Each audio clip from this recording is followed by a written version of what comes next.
Finalmente, gente, vamos falar sobre coisas que realmente importam nessa vida, que são livros. Hoje vamos falar sobre livros, principalmente as minhas leituras mais recentes que eu fiz esse ano. E assim, gente, essas leituras, vocês podem estar se perguntando se elas foram feitas durante esse mês de outubro. E eu vim aqui dizer que não. Nos últimos 2-3 anos eu tenho sofrido de uma ressaca literária absurda. Pra vocês terem uma ideia, nos últimos 3 anos, se eu li 15 livros, foi muito. Essa ressaca literária me bateu muito forte. Eu não tava conseguindo ler nada, gente. Se eu li, tipo assim, 2 livros em um ano, foi muito. Eu não tava conseguindo me concentrar e às vezes eu pegava um livro que era muito bom, eu achava a história interessante, mas eu lia, tipo assim, 2 dias e depois eu ficava 2-3 meses sem nem encostar no livro, sabe? Essa ressaca literária me prejudicou muito. Fez meu ritmo de leitura diminuir drasticamente. Mas, para a glória de Deus, esse ano essas coisas têm meio que passado. Eu tenho conseguido voltar ao meu ritmo de leitura normal. Eu já li bastante pra alguém que tava lendo 2 livros em um ano. E eu vim aqui falar sobre as minhas leituras mais recentes que eu fiz. Só que antes da gente começar, eu queria dar um aviso pra vocês. Vocês vão ouvir provavelmente muitos barulhos externos porque eu fiz uma péssima escolha de dia e horário pra gravar. Me perdoem, mas é necessário. De qualquer forma, vamos ao vídeo. Gente, esse ano de 2024 ele foi marcado por muitas adaptações literárias, né? Obviamente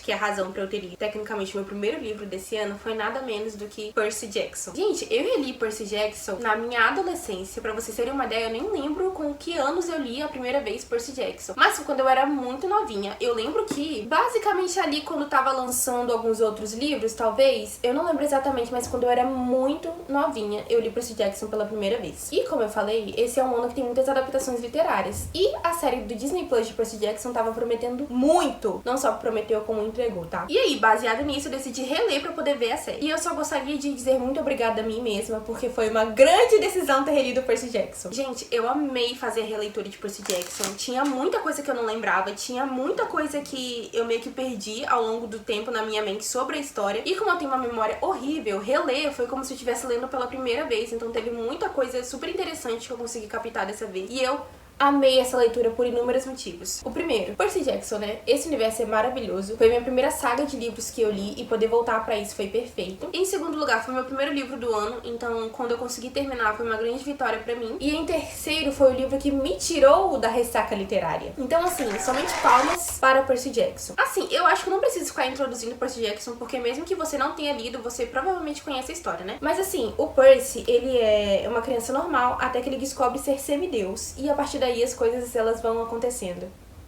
Grande introdução, né? Um fato curioso sobre ter relido esse livro é que, desde que eu li a primeira vez Percy Jackson, eu nunca mais voltei a ter contato com essa série. Então, o meu único contato com essa história era através do filme. E assim, por eu ter uma memória meio ruim e não lembrar quase nada da história original, eu até gostava do filme, sabe? Eu revi o filme várias vezes e eu achava a história legal, mesmo que não tivesse ali muito contexto, muito sentido. Mas eu gostava de reassistir o filme porque era o meu contato com a série. Só que eu resolvi reler o livro, galera. E é aí que as coisas ficam complicadas. Depois que eu reli o livro, eu passei a odiar aquele filme, velho. Relendo o livro, eu percebi que eles cortam as melhores cenas no filme, velho. Cenas essas que são as minhas favoritas, inclusive. Ele é ainda como filme, um filme legal, mas como uma adaptação, ele é péssimo. Mas a série, porém, eu gostei bastante de Disney Plus.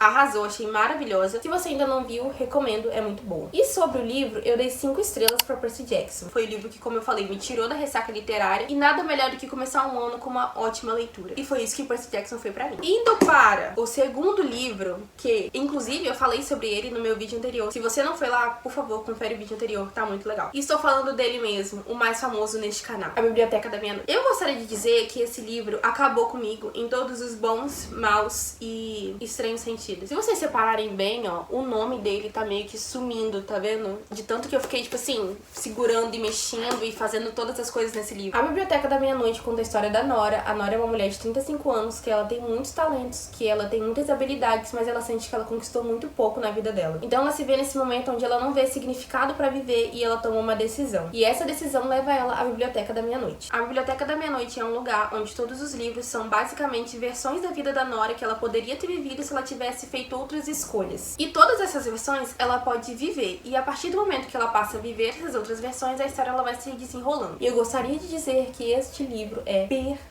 perfeito. Eu sei que ele é um livro um pouco divisivo, né? Como eu falei no meu vídeo anterior, tem gente que ama, tem gente que odeia, mas eu faço parte do time que ama esse livro. Gente, eu li esse livro em um momento meio delicado na minha vida, sabe? Era um momento que eu tava vivendo questões parecidas com as questões da Nora, e foi assim, momento certeiro, lugar certeiro, tudo certeiro pra eu ter lido esse livro. Como eu falei no meu vídeo anterior, eu passei a gostar muito de coisas que falam sobre a vida. E a Biblioteca da Meia-Noite é exatamente isso, sabe? Você acompanha a história da Nora desde o ponto inicial da história, tudo que ela sente, tudo que ela tá passando, até o ponto final, depois de tudo que ela viveu, depois de tudo que ela experimentou. Você vê como ela evoluiu, como ela aprendeu a lidar com coisas internas que ela não sabia lidar. E é lindo, gente. É uma experiência que eu particularmente amei acompanhar. Era como se eu estivesse vendo a Nora se desenvolver e crescer, da mesma forma que eu também tava me desenvolvendo e crescendo. Então, assim, foi uma experiência única, foi uma experiência maravilhosa. Eu dei pra Biblioteca da Meia-Noite 4,5 estrelas mais favoritado. E eu dei 4,5 estrelas e não dei 5 porque tem coisas aqui no livro que eu tiraria, tipo, facilmente. Certos momentos, certos personagens que eu tiraria facilmente. Mas, apesar dessas coisas, isso não estraga a minha experiência. Eu ainda, assim, amei ler esse livro. E, assim, favoritado pra todo sempre. Eu me identifiquei de formas pessoais com esse livro. Ele tem lições que eu vou levar com certeza pra toda a minha vida. Então, se você não leu, eu indico, por favor, leia muito, você vai gostar. E indo para a minha terceira leitura. Essa leitura eu tô particularmente bastante animada pra falar sobre. Uma das minhas metas pra esse ano, como vocês podem ver, eu estabeleci muitas metas pra esse ano. Eu cumpri todas elas? Não. Mas as que eu cumpri, digamos que eu cumpri muito bem, tá? E uma das minhas metas pra esse ano era consumir coisas mais nacionais. Desde filmes, livros, música. Eu queria consumir coisas que o nosso país faz, que artistas do nosso país fazem. E eu comecei fazendo isso através da leitura. E foi a melhor decisão da minha vida, porque eu comecei lendo o nosso querido e amado Rafael Montes, Jantar Secreto. Jantar Secreto, ele conta a história de Dante e seus amigos, que eles se mudam pro Rio de Janeiro pra fazer faculdade, só que a vida na cidade grande não é fácil. Até que eles se veem em um momento da história onde eles estão com uma dívida enorme e eles precisam quitar essa dívida.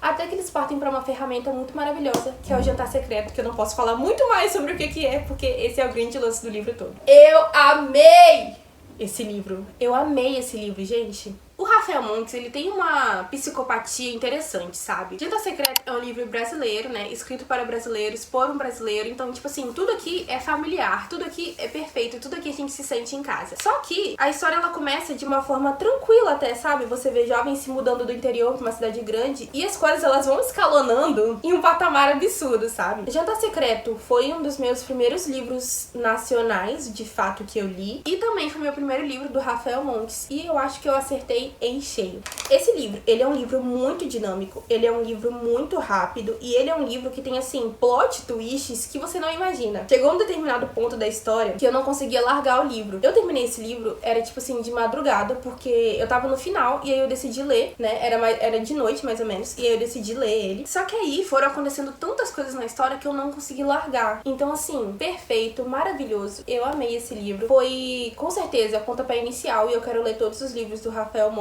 e vários livros nacionais também, com toda certeza. A minha nota pra Jantar Secreto foi 5 estrelas, não tem nada do livro que eu tiraria ou que deixou o livro mais chato. A todo momento tem alguma coisa acontecendo, a todo momento tem algo que tá fazendo com que a história se evolua, então eu amei, 5 estrelas, maravilhoso. E a minha última leitura foi meio complicada, galera. Foi um livro que, assim, ele quase me deixou de ressaca literária de novo, porque eu peguei ele, eu li, eu acho que o quê? Uns 20, 30%, depois eu fiquei 3 meses sem olhar pra cara dele de novo, até que um belo dia eu precisei viajar, e aí no ônibus eu tive a ideia de levar ele, e aí eu consegui dar uma adiantada na história, e isso me fez continuar. E eu tô falando dele mesmo, 1984. Gente, 1984 é um clássico, né? Todo mundo já ouviu falar desse livro, todo mundo já ouviu falar do George Orwell. Ele é um escritor maravilhoso, e eu tava meio que nessa onda também de ler clássicos, e eu pensei, nada melhor do que começar com um desse daqui, nessa edição maravilhosa. Essa edição é da Aleph, tá? Eu comprei ela faz muito tempo, e esse livro ele tava há muito tempo guardado, e eu decidi dar uma chance pra ele, até porque eu queria muito ler. 1984 conta a história de um Winston. Ele é um homem de 40 anos, e ele vive numa sociedade completamente controlada pelo governo, que aqui, no caso, é o partido, e tem como principal símbolo o Grande Irmão. E o Winston, ele desde sempre teve uma certa resistência ao partido, desde sempre ele teve uma certa resistência ao Grande Irmão, e isso tudo começa a se aflorar quando ele conhece uma mulher e passa a desenvolver um relacionamento com ela. A partir desse relacionamento, as coisas elas vão acontecendo de fato na história. E, gente, gente, tem coisas pra falar desse livro. Eu achei um livro muito chato. Assim, uma das minhas grandes expectativas com 1984 é que ele é uma distopia. E distopia, quando eu era mais nova, era o meu gênero favorito de livros. Eu amava essas histórias que se passavam em um futuro distante, onde a sociedade tá completamente destruída e aí tem um governo, e aí geralmente jovens, né, no caso, se rebelam e lutam contra esse governo. Eu li um monte de livro assim. E por ter essa lembrança, eu tava com muita vontade de ler 1984. Só que as coisas, elas não saíram como eu esperava, não, tá? Tipo assim, eu achei um livro um pouco chato, na verdade. Ele começa muito interessante, ele tem um protagonista que é muito interessante, e ele tem todo um desenvolvimento de mundo que também é muito interessante. O universo onde essa história se passa é muito legal, ele é muito bem construído, tem muitos detalhes, ele tem filosofias próprias, ele tem conceitos próprios, então é muito interessante de se ler. E é um livro também que ele tem um final muito interessante, tanto que quando tava nos 85% da história, eu não tinha a mínima ideia de como ia terminar. E o final foi muito interessante. Então, tipo assim, o início é muito legal e o final é muito legal, mas tudo que liga essas duas pontas eu achei muito chato. Como eu falei, o protagonista, ele engata em um relacionamento com uma mulher. E esse relacionamento, gente, eu achei muito chato. Eu achei a menina muito chata, cara. Nossa, eu achava ela cheia de discursinho besta, eu achava ela muito salafútil às vezes, sabe? E apesar de ser um universo muito interessante, eu acho que a história, ela só não me pegou. Como eu falei, esse livro aqui, ele quase me deixou de novo na ressaca literária, porque eu comecei ele muito bem. Como eu falei, o início, ele é muito interessante. Ele explica vários conceitos que tem na história, várias definições que o partido tem, sobre qual filosofia o partido governa, por que as pessoas acreditam no partido, por que ele é um governo tão poderoso e tão difícil de ser batido, e mesmo com o Winston tendo tanta resistência, ele ainda se vê muito preso dentro desse sistema. Então é uma história que ela começa muito interessante. Como eu falei, a ressaca literária, ela me pegou muito forte. Então os livros que eu queria ler, eles precisavam que tivessem coisas acontecendo o tempo todo pra me manter presa à história. E com 1984 não é assim que funciona. Demora muito para as coisas acontecerem, sabe? Até as coisas acontecerem de fato, a gente fica muito mais dentro da cabeça do personagem, com ele imaginando e divagando sobre o sistema, sobre a vida dele, sobre o governo, e nada de fato acontece. E isso pra mim é muito cansativo. Isso pra mim me fez deixar o livro de lado por uns bons 3 meses, e eu sinceramente pensei em largar ele. Só que eu sou uma pessoa que eu tenho muita resistência em abandonar livros. E o final, como eu falei, eu achei muito interessante. É um final de certa forma meio melancólico, porque pra mim que gostava de distopia adolescente, o final geralmente ele é sempre muito sabe, você vê o sistema sendo derrotado, você vê os protagonistas vendo felizes para sempre, e é um pouco diferente de 1984. Então, apesar de eu ter achado uma leitura chata, eu achei uma leitura muito interessante. Eu ainda indico esse livro. Ele não funcionou pra mim, mas com certeza ele pode funcionar pras outras pessoas. Eu dei pra esse livro 3,5 estrelas. Não me matem, tá? 3,5 estrelas é uma nota boa. Como eu falei, eu indico esse livro, se você não leu, leia. É uma leitura muito boa, só que pra mim, pessoalmente falando, não me pegou no momento certo. Mas, apesar de não ter gostado muito de 1984, eu quero muito ler Revolução dos Bichos. Eu espero que eu goste mais do que eu gostei desse aqui. Mas é isso, galera. Essas foram as minhas lindas, ou não tão lindas, leituras mais recentes que eu fiz. Eu indico todos esses livros aqui, tá? Só toma cuidado um pouquinho com o Jantar Secreto, porque ele é um livro, assim, bastante violento de certa forma, e ele tem cenas muito descritivas. Então, se você é sensível a sangue e essas coisas aí, toma cuidado, tá? Vai com uma certa tranquilidade. Foram boas leituras que eu tive, e com certeza vai ter outro vídeo desse, em que eu vou falar sobre as minhas leituras. Mas é isso, galera. A gente vai estar iniciando uma corrente de oração hoje, às 23h99, pra que Deus espante toda a ressaca literária, porque eu amei ter voltado a ler esse ano. Leiam as minhas recomendações, vocês vão gostar. E a gente se vê no próximo vídeo, tá bom? Beijos e até lá!